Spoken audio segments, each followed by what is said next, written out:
Listen, it is not entirely a skill issue. Some have to be struggle, some have to be stone.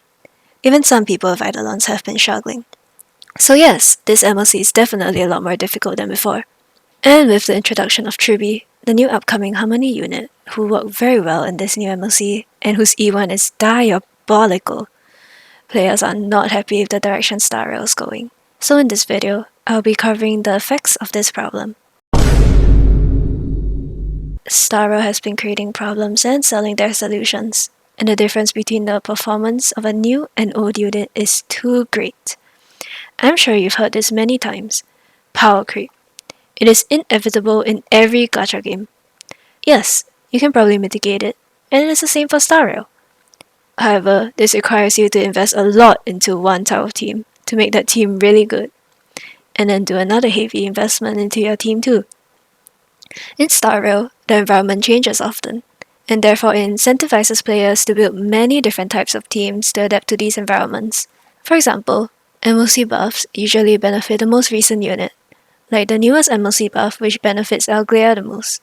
In the previous MOC, Trotters will spawn which deal damage to the adjacent targets when unalived, which can benefit AoE characters. Silver Break has been very viable in the past MOCs, but some players found it difficult using it this MOC. Hence, because you feel the need to build many teams, resources start to feel limited, and suddenly you may feel the need to spend on a certain character just so that it can help you clear the endgame. Important Eidolons such as Robin's and Rame's E1, or important signature light cones such as Acheron's, are suddenly becoming more and more essential in order to clear endgame. Well, pulling for every new, shiny unit just because they're all so powerful and will make your life in whatever endgame mode easier is definitely stupid. However, predicting the future accurately is impossible, hence it is scary to invest heavily into one team or unit. Silver was going to be future-proof. Kafka will never be power crap because of our ult mechanic. Zingren will forever be the definition of mid. Most players wouldn't want to invest in just two teams anyway. It's no fun. Unless you're a sweaty meta player.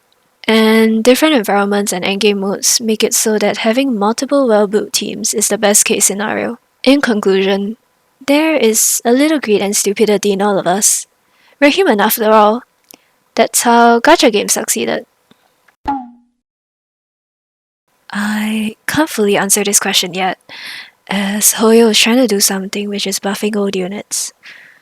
But many players, including myself, are skeptical about this, because there is no way that they just buff the multipliers of old units until they are as strong as the new ones, as that would require a very big multiplier.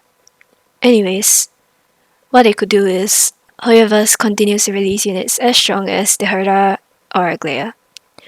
Reason is, releasing units weaker than them is stupid, and releasing units stronger than them just feels the problem. And if they can't do that, then just not make the new units so marginally stronger. It speeds up power creep a lot and therefore leading to the problem we see today. Enemy mechanics should be more creative. HP inflation is the only content HSR is doing in endgame, and thus they make new units do big PP damage. Instead, they should just make a new enemy mechanic so that it requires more skill and thought compared to just whoever does the most damage or whoever is the thicker shield, best heal. The thief thing is a good example of a mechanic that actually requires you to do specific things rather than stack as much damage as possible. We need more of those things. Hoyoverse, please bring back DOT. It maybe did, but it can be revived by just simply introducing a dedicated DOT sustainer support. I think everyone has been saying this for a really long time. This will also stop those DOT mains from retaliating against Hoyoverse. Honkai Star Rail is falling off, but it is not inevitable. We as a community need to collectively speak our minds and be comfortable making critiques on the game so that it can improve. And if you simply just keep being a shield, then, well, you suck.